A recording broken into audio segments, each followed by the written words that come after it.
자, 오늘 살펴볼 하나님의 말씀 시편 37편입니다.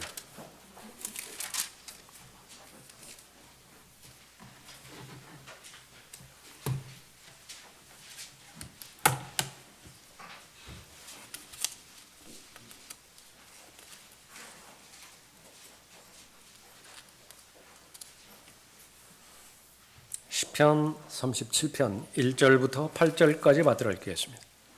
9절까지입니다. 1절부터 9절까지.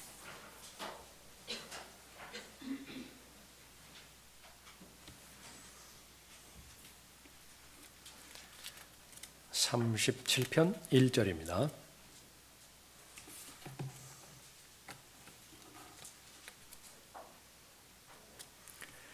행악자로 인하여 초조해하지 말며 죄악을 행하는 자들을 시기하지 말라.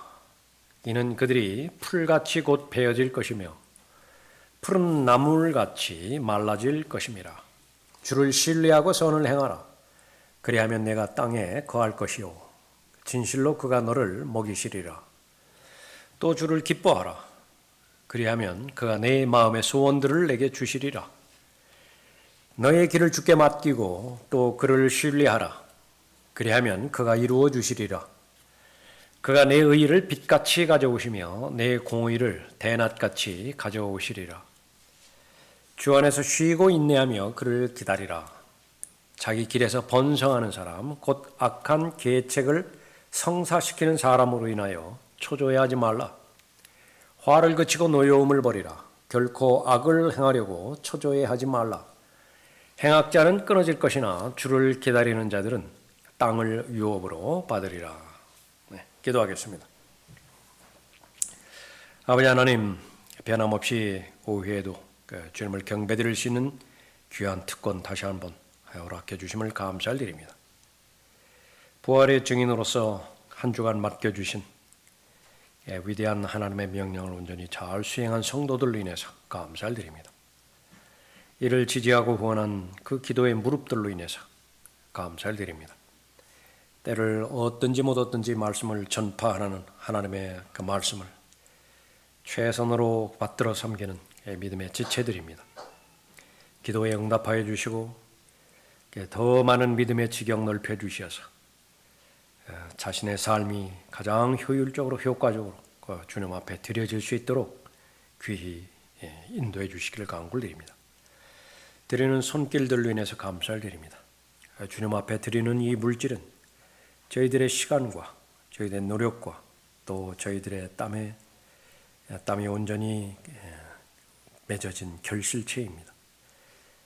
그 손길을 하나님께서 기억하여 주시고 어려운 상황과 여건 가운데서 주님 앞에 드려지는 물질이니만큼 각별히 그 가정의 모든 재정적인 필요를 채우시고 구체적인 기도에 응답하여 주셔서 주님과 동행하며 주님을 섬겨나가는데 어떠한 결핍도 발생하지 않도록 잘 돌보아 주시기를 간구를 드립니다.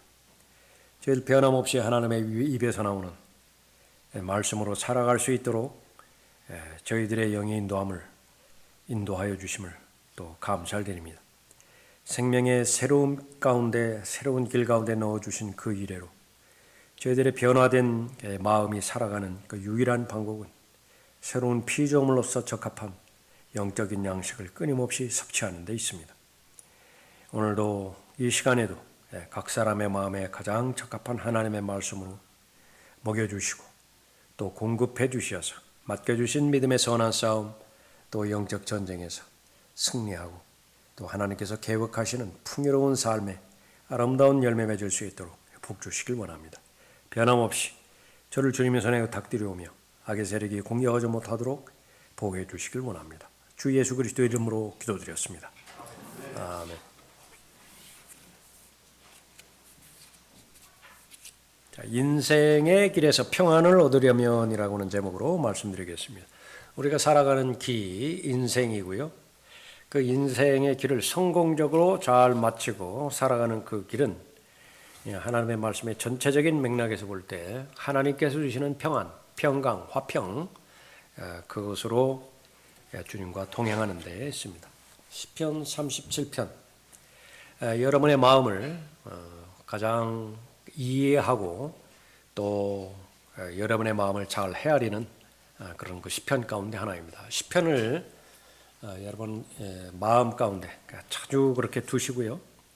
그렇게 잘 읽고 특별히 낭송하셨으면 좋겠어요.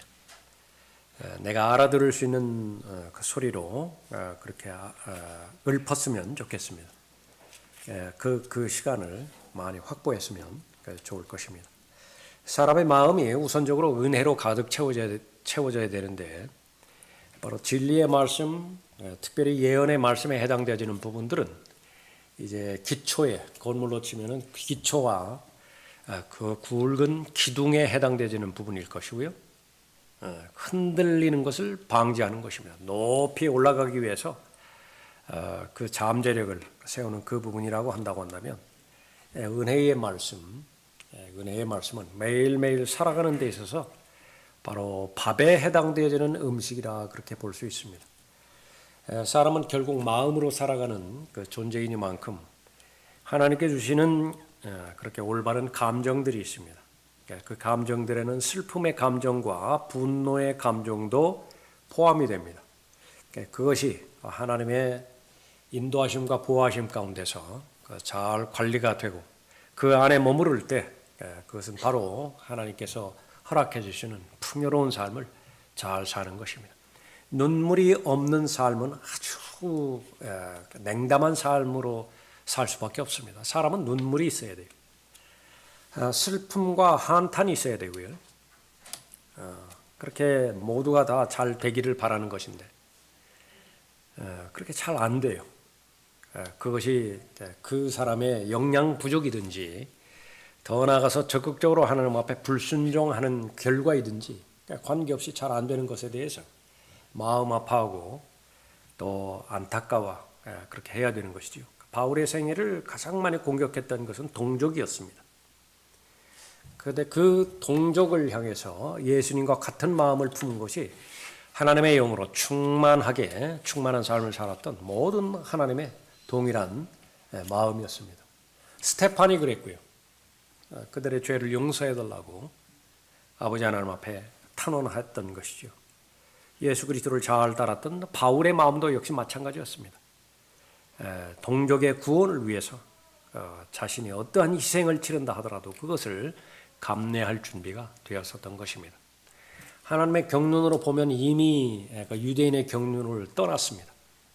그럼에도 불구하고 어느 곳을 방문하든지 제일 먼저 유대인들이 모이는 회당을 먼저 찾아갔던 것이에요. 가서 하나님의 은혜의 복음을 잘 증거했던 것이죠. 다양한 사역의 방법들이 있었지만은 그 밑에 아주 깊이 그것이 드러나든 드러나지 않든 면밀히 흐르는 강줄기는 평화의 강줄기였습니다. 하나님께 주시는 화평이었습니다. 그래서 이 평안을 얻을 수 있다라고 한다면, 평안이 유지될 수 있다라고 한다면, 그것은 모든 이 방해되어지는 안정을 방해하는 모든 요소들, 그것을 다 포용하고 용납할 수 있는 것입니다. 그림을 그려보죠. 강이 흐르고 있습니다. 그 물량이 많아요. 그 옆에는 아주 튼튼한 강둑이 받쳐져 있습니다. 그 강둑이 무너지지 않는 한 물은 많으면 많을수록 좋습니다. 그런데 그 물이 흐르면서 그 강 주변에 그 자갈들이 있겠죠. 그 자갈들의 물을 튀기는 것은 그것까지 배제시킬 수는 없습니다. 인생에 있어서. 만약에 그것을 배제시킨다면 더 이상 강이 아니겠죠. 얼마나 많은 경우에 그 자갈이 돌 안으로, 이 강 안으로 들어오고 아니면은 큰 무게가 있는 그 돌이 또 들어오겠습니까? 근데 그 물량이 많고요. 그 깊이가 깊다라고 한다면 그걸 다 포용하는 것입니다. 그냥 수용하는 것이에요. 그래서 흐르던 대로 면밀히 계속해서 흘러가는 것입니다. 인생에 있어서 전혀 어려움이 없다. 그렇게 된다라고 한다면, 그것을 가상한다고 한다면 그건 방법은 하나밖에 없습니다. 빨리 무덤으로 들어가든지, 그것이 화장이든지 매장이든지, 그럼 어떤 감각도 느낄 수 없겠죠. 그러나 그 순간까지는 현실을 받아들여야 됩니다.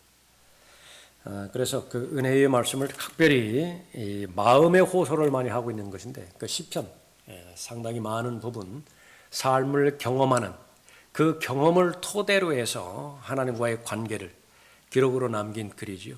주로 마음의 호소를 합니다. 그러니까 여러분이 기쁠 때는 물론이지만은 마음이 곤고할 때나 그렇게 슬픔을 누리지 못할 때, 그러니까 이기지 못할 때, 그때는 시편 말씀에 이렇게 자주 여러분의 마음을 접하십시오. 대표적인 시편 37편, 바로 인생에 있어서 갈등의 문제, 내 노력과는 상관없이, 내 의도와 계획과는 상관없이 마주치는 문제, 그것은 사람들이 나에게 주는 어려움이고요, 환경이 나에게 주는 어려움입니다. 그 어려움 가운데서 어떻게 평안을 얻을 것이냐 이렇게 볼 수 있습니다. 오늘 뭐 이렇게 축약해서 보자고 한다면 1절 보십시오. 1절.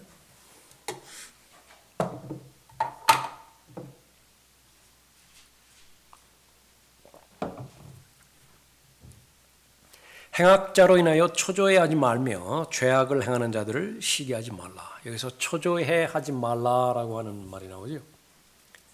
예. 초조해한다. 그러면 저기 지금은 어떻게 됐는지 그 소식을 안 들었지만은 산청 포함해가지고 세 군데서 그렇게 큰 불이 났죠. 그럼 막 뜨거운 불길이 막 이렇게 치달아오는 것입니다. 생각할 겨를이 없어요. 안타깝게도 4명이 그렇게 희생이 그렇게 된 것으로 보도가 되어지는데 아주 조급하게 됩니다. 다급하게 되고요. 분주하게 되는 것입니다. 그렇게 만드는 것이 산불이에요. 그러니까 주변에서 그렇게 나를 충동질하게 하는 것입니다. 그러니까 이 부분이 해결이 되어지면 돼요. 초조함의 문제가 해결된다라고 하는 것은 바로 인생의 문제에 있어서 하나님의 평안을 얻는 방법 가운데 하나인 것입니다. 7절에 보십시오.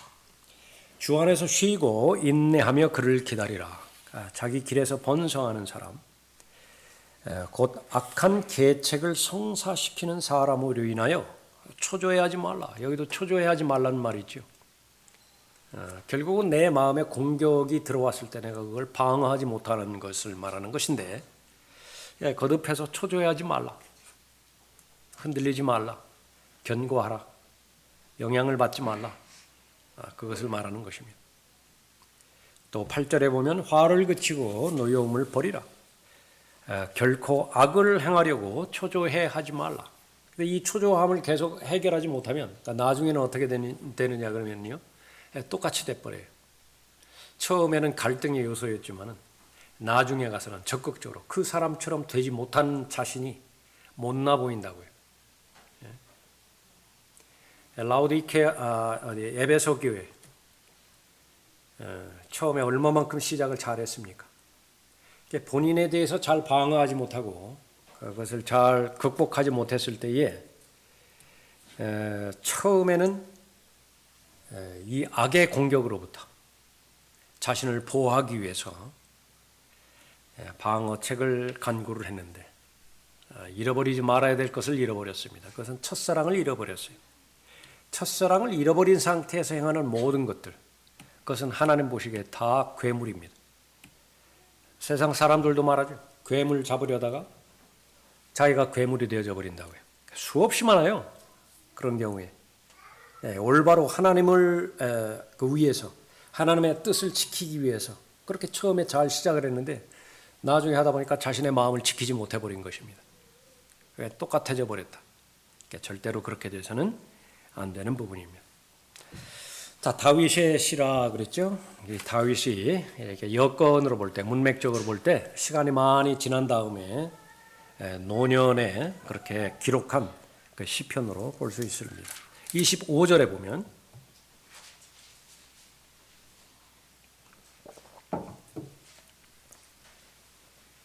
내가 어려서부터 지금 늙기까지 의인이 버림받거나 그의 씨가 걸식함을 아직도 보지 못하였도다. 그러니까 자기 간증이거든요. 그런데 의인이 버림받은 기간이 꽤 있었죠. 다윗의 생애로 볼 때 사울에게 쫓겨다니던 그 과정이 얼마나 많이 있었습니까? 또 시클락에서의 사건이 있었고요. 또 자신의 하나뿐이 없는 생명을 부지시키기 위해서 심지어 미친 채 해야 됐다. 침을 질질 흘리면서. 그러나 그 모든 과정들을 통합해서 볼 때, 이제 맨 나중에 확인해 볼 때, 어쨌든지 하나님의 말씀이 사실이에요. 어쨌든지 하나님의 말씀이 옳습니다.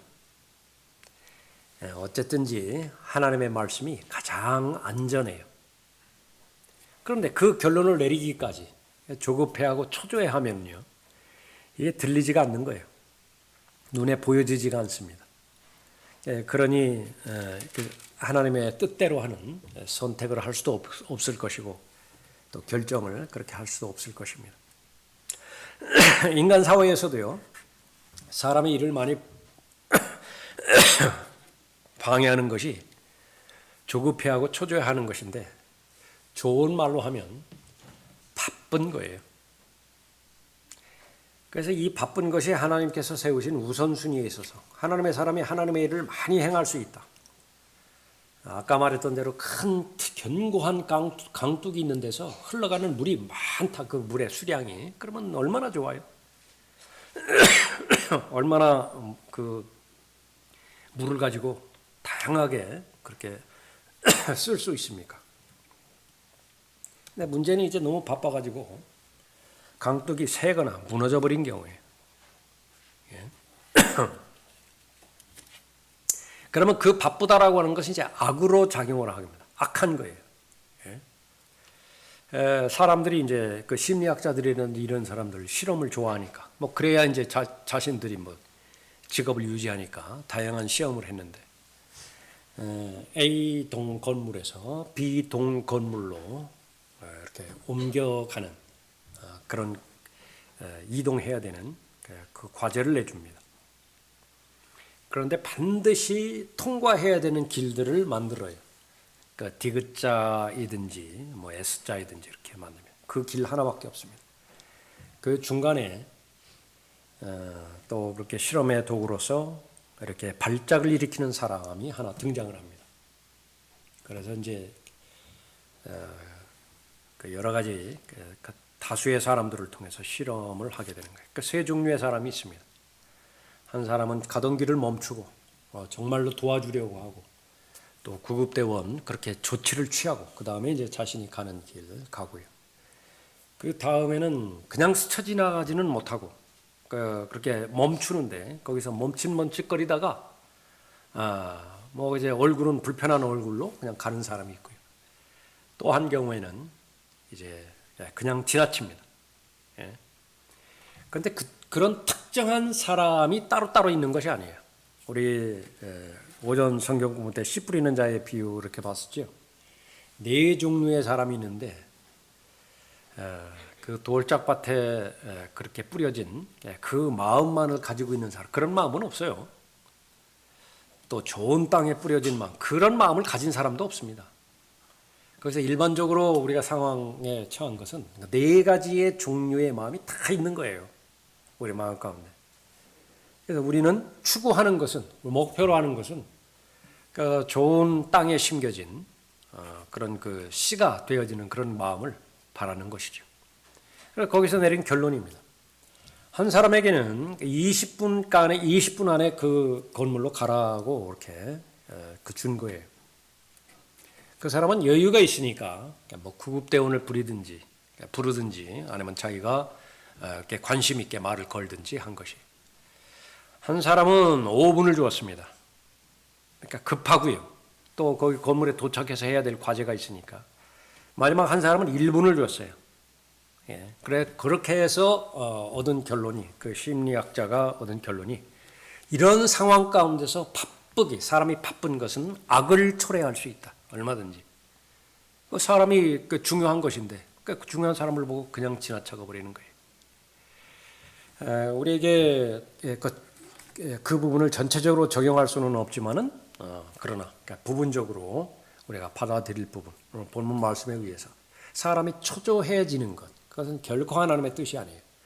조급해하거나 당황해하거나 또 너무 분주한 것, 그것도 하나님의 뜻이 아닌 것입니다. 인생에 한 번뿐이 없는 길, 그것은 반드시 성공적으로 잘 맞춰야 됩니다. 그러기 위해서의 비결, 그것은 하나님께 주시는 평강, 평안, 화평, 그것이 반드시 있어야 되죠. 오늘 본문 말씀을 통해서 우리 광범위하게 인생길을 걸어갈 때 어떻게 평안을 얻을 것이냐. 결론은 초조해하지 말라는 것입니다. 그 결과는 참된 자유를 얻을 것이에요. 그러면 무엇을 초조해하지 말 것이냐. 첫 번째는 악인의 번성, 시기하는 마음을 경계하라라고 하는 것입니다. 1절 보십시오. 행악자로 인하여 초조해하지 말며 죄악을 행하는 자들을 시기하지 말라. 이는 그들이 풀같이 곧 베어질 것이며 푸른 나물같이 말라질 것임이라. 주를 신뢰하고 선을 행하라. 그리하면 내가 땅에 거할 것이요 진실로 그가 너를 먹이시리라. 또 주를 기뻐하라. 그리하면 그가 내 마음의 소원들을 내게 주시리라. 너의 길을 주께 맡기고 또 그를 신뢰하라. 그리하면 그가 이루어 주시리라. 제일 먼저 당부하시는 말씀은 사람의 마음 가운데서 부정적인 그런 영역을 해결해야 될 영역이 있는데 시기하지 말라라고 하는 것입니다. 그런데 전반적으로 인생을 다루는 부분에 있어서는 이 시편에서도 많이 나와요. 이 상당히 많은 이런 부분들은 악인의 번성, 악인의 장막이 번성하는 것, 이 부분으로부터 영향받지 말고 자유로워질 것에 대해서 언급하고 있죠. 또 인생 전체를 한 권의 책으로 축약해서 설명한 것이 욥기라고 한다고 한다면 욥기의 주제도 그것입니다. 왜 의인이 고난받는 것인가? 악인의 장막이 왜 번성하는 것인가? 근데 그 결론은 제일 마지막에 가서야 결론이 나요. 그래서 이 다윗이 고백했던 이 부분도 아까 살펴봤던 25절도 다윗의 생애가 거의 다 간 다음에 그러니까 노년기에 이렇게 살펴봤더니 결국은 하나님께서 모든 일들을 합하셔서 거기서 말하는 모든 일들이라고 하는 것은 내가 이해되지 않는 일들입니다. 내 눈에 바라보기에 부정적으로 보여지는 일들이에요. 그래서 내가 이해되어지지 않고 부정적으로 보여지는 일들이 내가 하나님과 무관하게 나도 세상의 풍조대로 살아가면서 보여지는 그런 일들이라고 하면 문제가 안 돼요. 대전제 조건은 항상 적용하는 것이지만 나는 주님의 길을 걷는 것입니다. 그건 넓은 길이 아니라 좁은 길이에요. 나는 주님과 동행하는 것입니다. 이 세상의 신이 아니에요. 돈을 사랑함으로 인해서 모든 악의 뿌리를 자초하는 그런 삶이 아니라고요. 그래서 주님께서 제시하시고 주님께서 원하시는 그 길을 걷다 보니까 불공평한 일이 그런 일을 만나게 되는 것입니다. 불의한 일을 만나게 되는 것이죠. 그러니까 그럴 때에 나는 어떻게 반응을 보일 것이냐 라고 하는 그 부분인데 제일 먼저 해야 될 그런 그 부분들은 시기하는 마음을 경계하라. 시기하는 마음으로부터 자유로워지라 말하고 있습니다. 그러니까 이것은 어떤 사람에게도 다 동등하게 균질되는 것인데 아무리 그 믿음이 성장하고 또 교회 생활을 그렇게 신실하게 잘 하는 사람이라 하더라도 결국 이 부분으로부터 벗어나기는 불가능합니다. 힘든 것이 아니에요. 불가능해요. 불가능하다고요. 아버지가 아들에 대해서 시기하는 것이 타락한 본성이에요. 사울이 요나단을 시기한다고요. 하나님께서 복을 받은 자식이 있는데 그 복을 받은 자식을 시기를 한다고요. 이삭에 있어서 야곱은 얼마나 복된 존재입니까? 얼마나 많이 실수하고 얼마나 많이 불순종하고 얼마나 많이 교활한 짓을 행함에도 불구하고 하나님께서 계속 덮어주는 거예요. 계속 복 주시는 거예요. 반면에 자기가 눈여겨보고 자기 기준에 들었던 것이 장남이었다고요. 장남은 하나님께서 그렇게 무관심하실 수가 없어요. 그냥 똑같은 관점에서 보면 훨씬 장남이 나은데 왜 둘째는 그렇게 보호하시고 복 주시고 그렇게 하나요? 그 역시 마찬가지예요. 이 피부치 간에서도 그런 것인데 다른 관계에는 그건 말할 것도 없습니다. 그래서 결국은 사촌이 땅을 사면 배아파한다라고 하는 것은 일반 진리로 사람들이 그냥 고정시켜버린 거예요. 거기서 제외되는 사람은 없다. 그것을 해결하기 위해서는 하나님의 말씀으로 돌아가서 하나님께서 말씀을 통해서 내 마음의 증상을 말씀해 주셨죠. 진단해 주셨죠. 그대로 받아들여야 돼요. 너무 늦은 것 같습니다. 아닙니다. 나 증상이 없었는데 이렇게 하지 말고 다음번에 다른 데서 다시 한번 확인해 볼지언정 그걸 진지하게 받아들이라. 그래서 그 부분들이 시작이 될 때, 인정이 될 때 문제 해결의 기미가 보이는 것입니다. 그래서 나는 시기의 사람이에요. 나는 질투의 사람이에요. 그런 증상들이 별로 없습니다. 그러니까 경쟁자가 지금 경쟁자를 아직 만나지 못했다 뿐이에요. 경쟁자는 누굽니까? 나보다 조금 나은 사람입니다. 나보다 조금 나은 사람. 나보다 훨씬 못하다. 그러면 자유로워질 수 있어요. 내가 아무리 노력하고 발버둥 쳐본다 하더라도 저 사람은 못 쫓아가겠다. 그 부분도 자유로워져요. 근데 나보다 조금 나은 사람. 그건 아닌 거예요. 악인의 장막, 악인의 본성, 그 부분으로부터 자유로워라. 그러기 위해서는 이제 구체적으로 우리가 적극적으로 취해야 될 명령을 주십니다. 하나님을 신뢰하라 그랬죠. 사람의 관점에서 볼 때 하나님의 뜻, 그것이 다 옳아 보이지 않습니다. 거의 대부분은 잘못되는 듯이 보여요. 사람의 관점에서 볼 때에 모두가 다 부정적으로 보일 수가 있습니다. 그러나 믿음이 필요합니다. 지식이 필요합니다. 하나님에 대한 신뢰가 필요하죠. 하나님을 신뢰하라 말했을 때 하나님은 목적을 가지고 계신 분이다. 사람의 목적은 무엇이죠? 정직할 수 있다라고 한다면 유물론자, 진화론자 이 사람들은 목적이 없습니다.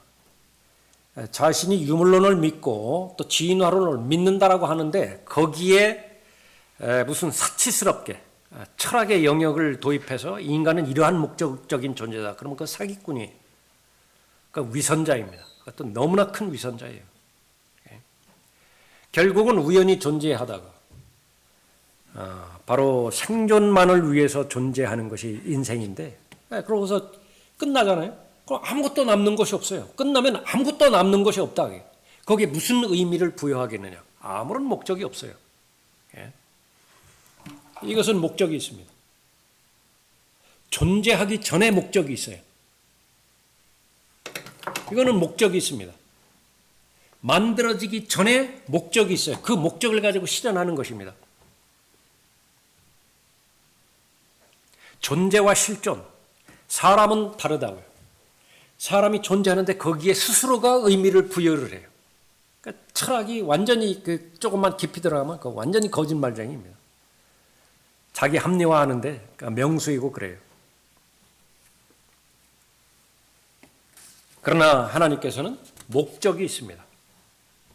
그 목적의 하나님의 목적을 받아들이고 그 목적을 반드시 실행하시는 분임을 믿을 때에 우리는 바로 이 시기심으로부터 자유로워질 수 있습니다.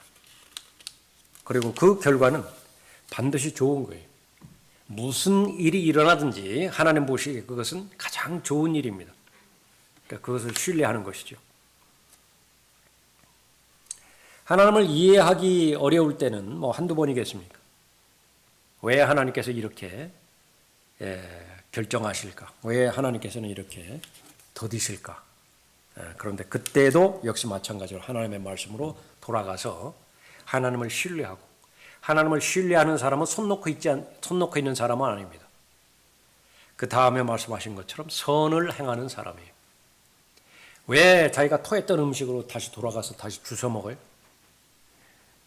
왜 목욕 깨끗이 하고 다시 뒹굴었던 징창으로 돌아가서 엉망진창이 되는 것입니까? 그것은 바로 이 누더기 옷, 그 쓰레기에 해당되는 옷을 벗어버리는 데까지는 잘했어요. 그러면 그 옷을 다시 입지 않고 해서는 반드시 새 옷을 입어야 돼요. 새 옷을 입어야 된다. 성경에서는 사람을 옷에 비유를 했죠. 헌 옷, 오래된 옷, 옛 옷, 겉옷 이런 부분들이 있죠. 그건 육신입니다. 그러니까 그것을 벗고 새 옷을 입는 것인데 그 새 옷이 입혀지는 것을 이제 그 부활의 몸입니다. 그걸 반대할 사람이 어디 있어요? 그걸 기대하지 않는 사람이 어디 있어요? 그것을 비교의 대상으로 놓는 사람이 어디 있어요? 옛 옷과 더러워진 옷과 가증스러운 옷과 새 옷, 예수 그리스도의 옷으로 대표되어지는 그 옷과 어떻게 비교가 되어지죠? 뭐 어떤 부분에 공감대가 있습니까? 그런데 왜 사람은 그것을 주저하는 거죠? 그것을 벗고 새 옷을 입는 것을 왜 주저하는 것이죠? 바울의 경우는 그렇지 않다라고 기록하고 있거든요. 소망이 무엇이냐? 욕망이 무엇이냐? 빨리 이 헌 옷을 벗어버리고 새 옷을 입었으면 좋겠다. 이 지상에서 삶 빨리 정리하고 결말 짓고 그 다음에 요한일서 3장 2절 3절에 나오는 것처럼 예수 그리스도와 동일한 몸으로 그렇게 옷 입었으면 좋겠다라고 하는 그런 부분이죠. 그러니까 그것을 연습하는 것이 우리 마음의 상태입니다. 그래서 버릴 것 버렸죠. 그렇게 된다라고 한다면 이제는 선을 행해야 되는 것입니다. 구원받기 위해서 교리적으로 적용할 때 그리스도인에게 구원받기 위해서 하나님께서 요구하시는 선은 어떤 것도 없습니다. 그 선으로 구원받는 것이 아예 아니기 때문에 불가능하기 때문에 그렇죠. 그런데 구원받은 이후에는 이제 하나님께서 새로운 본성을 넣어주셨어요. 그것을 믿어야 됩니다. 새로운 본성을 넣어주신 그 이후로는 이제 선을 기대하십니다. 행위를 기대하시는 거예요. 그래서 그리스도인이 믿음으로 말미암아 하나님의 은혜로 구원받은 그 교리 바로 다음에 나오는 것이 왜 그렇게 행위로 구원하시지 않고 구원이라고 하는 것은 하나님 앞에 의가 발견이 되어진다 그 말이에요. 하나님 앞에 의가 발견이 되어지면 그 사람은 구원받은 사람이에요. 두 가지 방법이 있다고 그랬죠. 하나부터 끝까지 행위들을 다 지켜서 결국은 하나님으로부터 인정을 받는 것입니다. 율법에 의한 의예요. 율법으로 말미암는 의다. 그런데 그건 불가능해요. 유일하게 예수 그리스도만이 가능하다. 또 하나는 예수 그리스도를 통해서 예수 그리스도 자체가 하나님의 의이시니까 그분은 죄 없는 몸으로 오셔서 죄 없는 완벽한 삶을 사셨고 그 사실을 입증하기 위해서 죽은 자들로부터 부활하신 거예요. 그래서 하나님으로부터 의가 입증이 된 것입니다. 인정이 되신 거예요. 그래서 그 의를 아버지 하나님으로부터 얻은 하나님의 의를 이제는 믿음으로 말미암아 은혜로 나누어 주실 수 있는 근거가 된 것입니다. 다 나눠준다. 그러니까 믿음만 있으면 그걸 받아들일 의향만 있으면 하나님의 의를 다 소유하게 되어지는 거죠.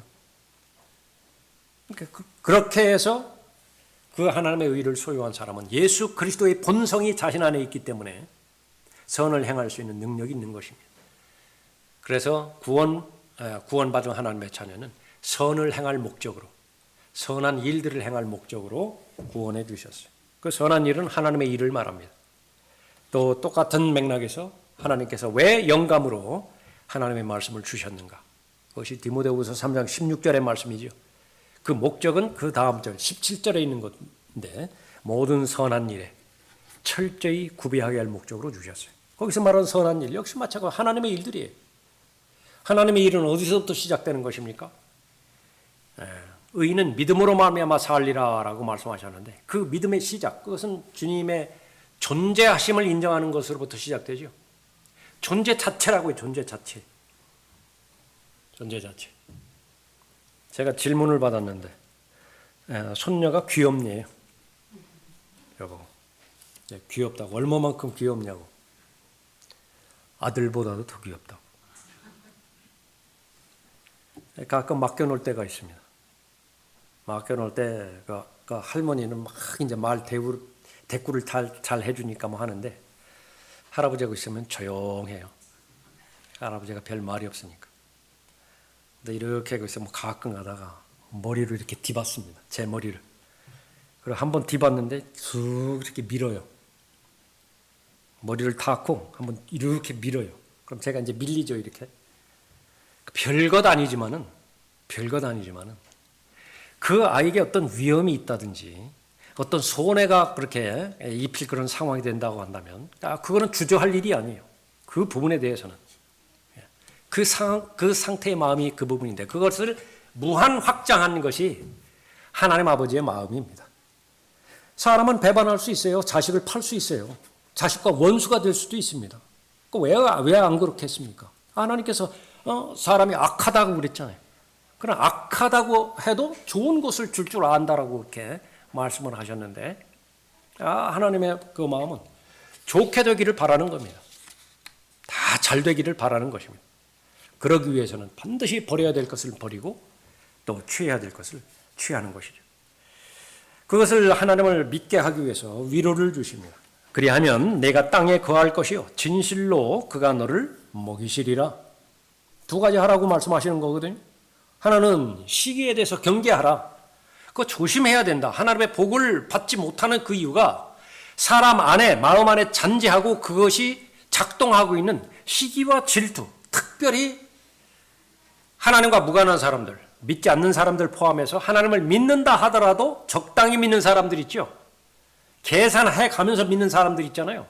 그 사람들은 잘 돼요.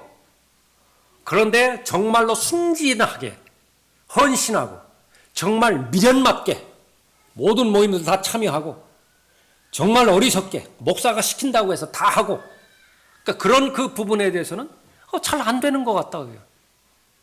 그럴 때에 어디까지가 하나님의 말씀의 기준이고 어디까지가 하나님의 뜻 안에 있는 것인지 그것을 확신하면 그 다음에 시기와 질투의 마음 그거는 경계해야 된다. 그것 때문에 앞으로 나아가지 못한다라고 말씀하는 거죠.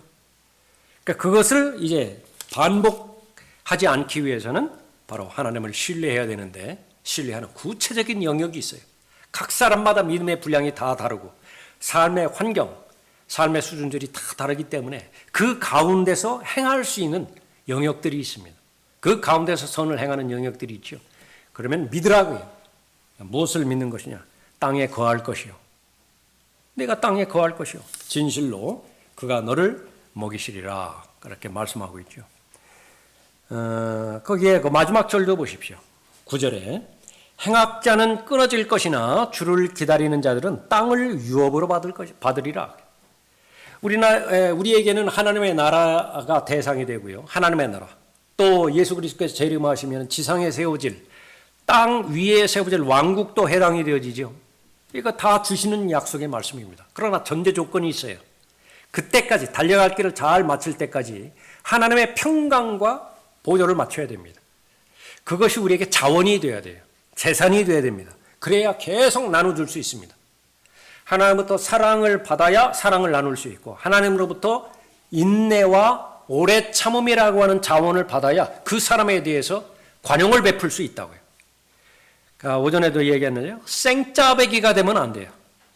막 마른 수건을 막 있는 힘을 다해서 쥐어짠다고요. 한 방울 두 방울까지는 나올 줄 모릅니다. 그러니까 그 다음부터 이제 수건이 망가져요. 짜증나기 시작합니다.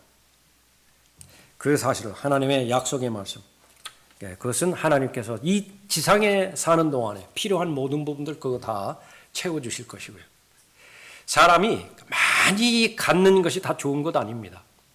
신장이 있고 자신의 체중이 있으면 거기에 가장 적합한 근육이 있다고요. 단백질, 근육이 있다. 근육이 많아도 좋지 않습니다.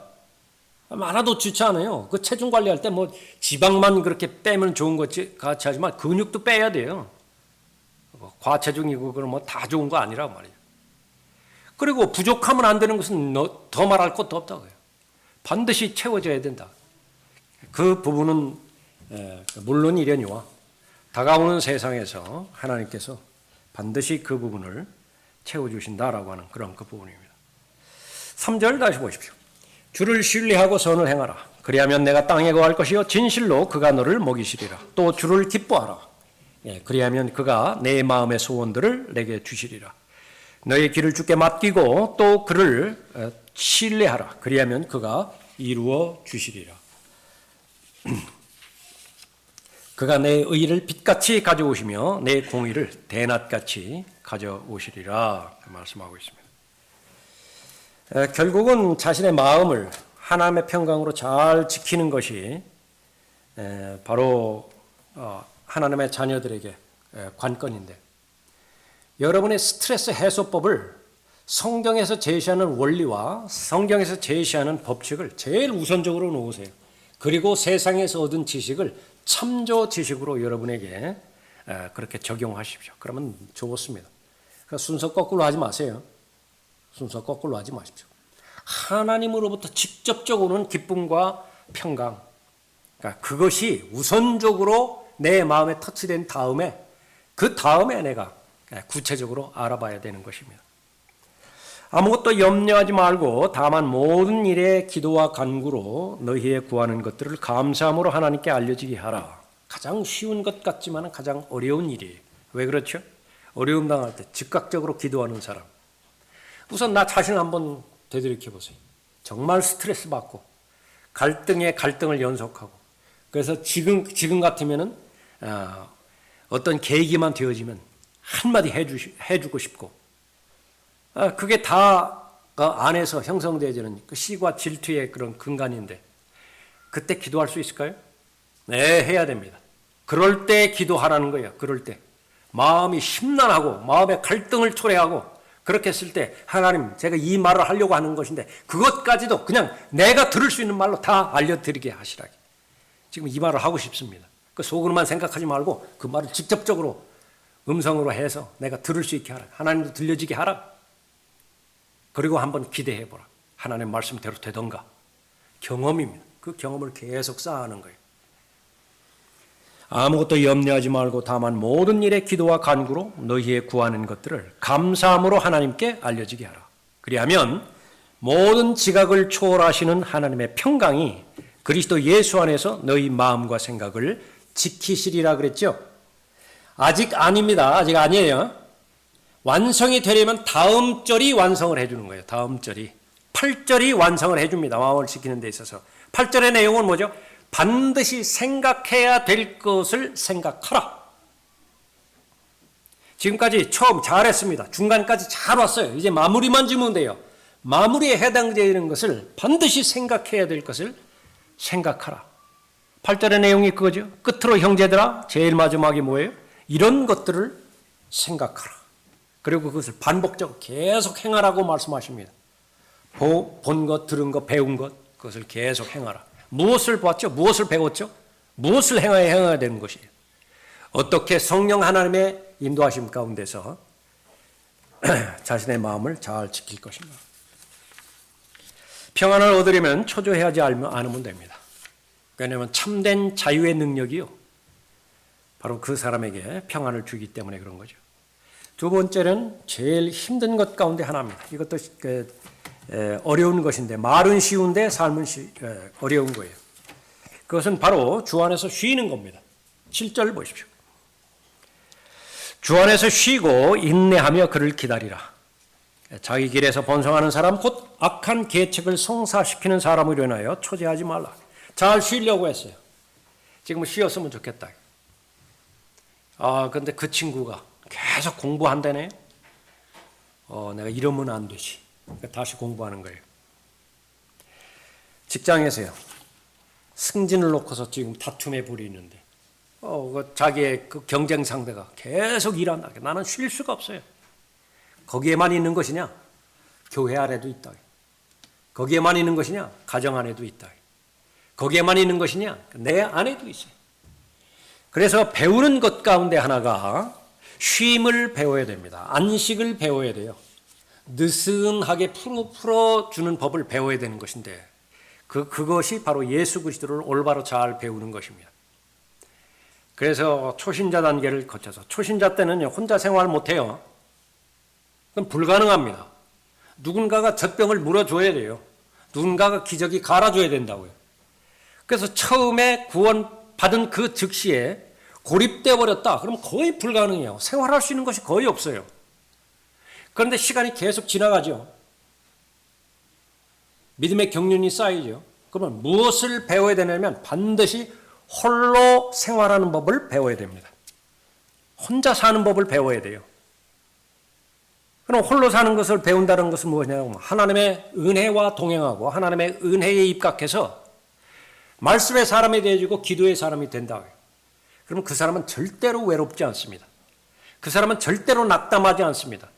그 사람은 절대로 자기 인생 중간에서 포기하지 않아요. 그 사람은 절대로 고갈되지 않습니다. 시간부터 시작해서 물질이라든지 아니면은 다른 인격적인 요소라든지 고갈되지 않는 거예요. 스스로 자급자족할 수 있는 그런 사람이 되는 것인데 알고 봤더니 이것이 뭐냐면 주 안에서 쉬는 법을 배운 사람이에요. 주 안에서 충전할 수 있는 법을 배우는 사람이라. 이것은 어느 일정 부분에 있어서는 성경에서 원리를 잘 제시하고 있죠. 오전에도 살펴봤습니까? 마태복음 11장 28절에서 제시하는 수고하고 무거운 짐진 자들, 스트레스, 완전히 스트레스 가운데서 하루를 보냈다고. 그럼 와야 돼요. 와야 된다고. 안식 자체, 쉼 자체. 그분인 예수 그리스도께로 와야 돼요. 그럼 가서 무엇을 하면 배워야 돼요. 배워야 된다. 온유하신 그분입니까? 그걸 배워야 돼요. 도대체 주님 안에 있는 온유가 무엇이냐? 그럼 순종하면 되는 것입니다. 지침을 내려주실 것이죠. 그 지침에 하나하나 순종하면 이제 배우는 것입니다. 그렇게 되어지면 주 안에서 쉴 수 있고 또 무엇이든지 인내하지 못할 것이 없는 것입니다. 그리고 기다릴 수 있어요. 주 안에서 쉬고 인내하며 그를 기다리라. 그런데 쉬지 못하게 방해하는 것, 인내하지 못하게 만드는 것, 참지 못하게 만들고요. 그 다음에 기다리지 못하게 하는 것. 그것은 무엇이냐? 악한 계책으로 계속 성공하는 사람을 옆에서 보는 거예요. 사람으로부터 자유로워지지 못한다라고 한다면, 다시 말하면 하나님으로부터 평안을 얻지 못한다라고 한다면, 그 마음이 하나님의 평강, 하나님의 화평으로 채워지지 못하면은요, 그 사람은 계속 사람 부러워하게 돼 있어요. 사람 쫓게 돼 있습니다. 사람으로부터 종속되게 돼 있어요. 하나님으로부터 평안을 얻지도 못하면서 사람에 대해서도 자유로워질 수 있는 사람이 있는 것이냐? 그런 사람은 존재하지 않아요. 그런 사람은 없다고요. 영적인 영역에 중립지역이 없듯이 하나님께 속하지 않으면 마귀에게 속한 것이라. 적어도 진리에 있어서는 바로 흙과 백에 그렇게 속하게 되어지는 것입니다.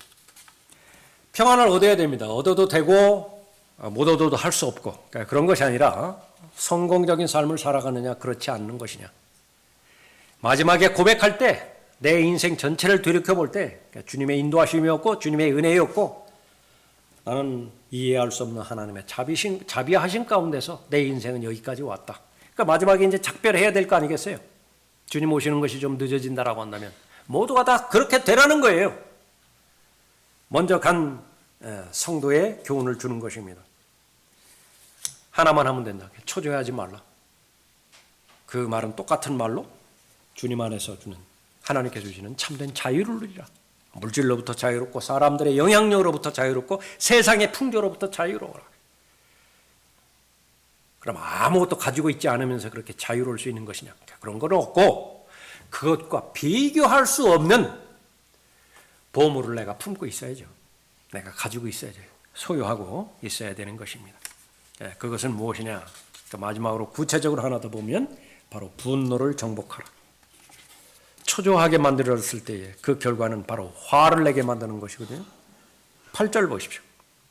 화를 그치고 노여움을 버리라. 결코 악을 행하려고 초조하지 말라. 그러니까 마지막 단계인데 나도 이제 결심하는 거예요. 계획하는 거예요. 작심하는 거예요. 저 사람에게 선대하는 거 이제는 끝났어요. 할 만큼 했다고요. 이제는 어떻게 되면 보복해야 됩니다. 복수해야 돼요. 근데 점잖게 해야 될 필요가 있어요. 나는 그리스도인이니까, 나는 목사니까 티 안 내게 좀 했으면 좋겠습니다. 가르침이라고 하는 명분으로, 설교라고 하는 명목으로, 또 권면이라고 하는 명목으로. 그러나 한꺼풀 뒷꺼풀 다 뒤집어 보면 다 복수예요. 보복이에요. 안갚음입니다. 다른 사람은 속일지 모르지만 성령 하나님은 속일 수 없어요. 마찬가지입니다. 그래서 이 분노의 문제를 해결하는 것. 아픈 경험이지만은요, 경험을 통해서 많은 부분 그렇게 배웁니다. 여러분의 과거를 한번 생각해 보세요. 딱 2가지 아니면 3가지만 생각해 보세요. 분노했을 때, 화를 냈을 때, 지금 기억에 떠오르는 잘 했던 거예요? 화를 잘 냈어요? 하나님의 말씀에 의하면 그 하나님의 일 망쳐버려요. 그래서 자신의 그 마음을 하나님의 평안으로, 하나님의 평강으로 잘 채우지 못하고 분노를 쏟아붓는 것. 그것은 의로운 분노가 결코 아니에요. 성령으로 충만해 있을 때에 내는 분노여야 그것이 하나님의 일을 성사시키는 것입니다. 그것이 바로 예수 그리스도께서 말씀하신 그 부분이지. 그러나 이 시기의 문제를 해결하지 못하고 또 주님 안에서 쉬는 법을 알지 못하고 그래서 이 진리로 말미암아서 참된 자유를 누리지 못하는 상태에서 이렇게 격정적으로 나가게 되자는 모든 분노, 화, 그것은 자신의 생애를 마쳐버린다라고 하는 그 부분입니다. 하나님께서는 여러분을 아끼십니다. 한 번뿐이 없는 인생, 얼마 남지도 않았어요. 짧습니다. 70년, 80년, 그러니까 금방 지나가게 돼요. 인생은 짧아요. 인생은 길다라고 말하는 사람은 단 한 사람도 없습니다. 그러나 그 길이 의미 있기 위해서는 하나님을 신뢰하기를 바라고요. 하나님을 기뻐하기를 바라고 하나님 안에서 쉬기를 바랍니다. 자신의 전 생애와 자신의 전 인생을 하나님께 맡기기를 원하는 것이죠. 당연하게 화를 내는 것, 또 분노를 분출하는 것, 그것을 잘 해결을 하기를 바라서 그 결과는 바로 하나님께서 약속해 주신 하나님의 나라를 상속받고 그리스도인의 입장에서 또 이 땅에 세워질 천년 왕국에서 모두가 다 왕같은 제사장으로 하나님의 상속의 그 대상이 되어지기를 바라는 것입니다. 그 목적을 두고요. 그래서 구체적으로 하나님의 말씀을 여러 가지 동기와 목적을 가지고 읽었지만 하나 더 추가시키는 거예요. 오늘 다시 한번 하나님의 평안을 얻기 위해서 나는 하나님과 하나님의 도움이 필요하다. 하나님의 말씀의 사람이 되어지고 그를 근거로 해서 내게 부족한 부분, 가장 필요로 한 부분 하나님 앞에 간구를 드리겠다. 그런 여러분이 되시기 바랍니다. 기도하겠습니다.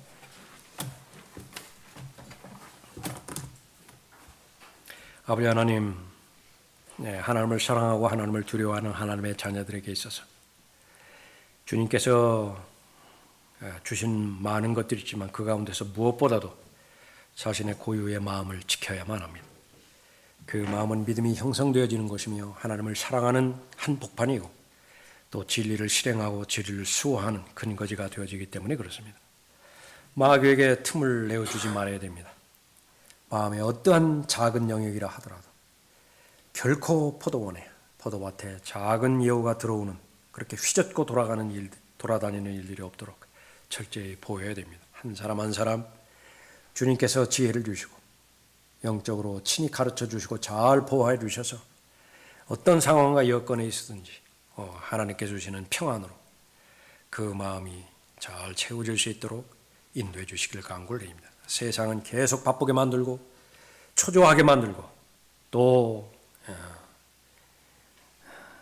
위축하게 만들므로 인해서 하나님에 대해서 좌절하게 만들고 하나님의 뜻을 중도해서 포기하게 만드는 것이 속성이고 본성인 것을 저희들이 잘 알고 있습니다. 그러나 하나님께서 주시는 평강은 이미 지각을 초월하는 하나님의 평강이라고 말씀하셨습니다. 그 평강에 대한 신뢰를 더 깊게 해주시고 어떤 여건과 상황에서든지 하나님을 신뢰하고 하나님을 기뻐하고 하나님 안에서 즐거워하며 하나님을 쉬고 안식을 누리는 복된 삶이 각 성도들의 삶 가운데서 그대로 잘 유지되어질 수 있도록 복 주시길 원합니다. 주 예수 그리스도 이름으로 기도드렸습니다. 아멘.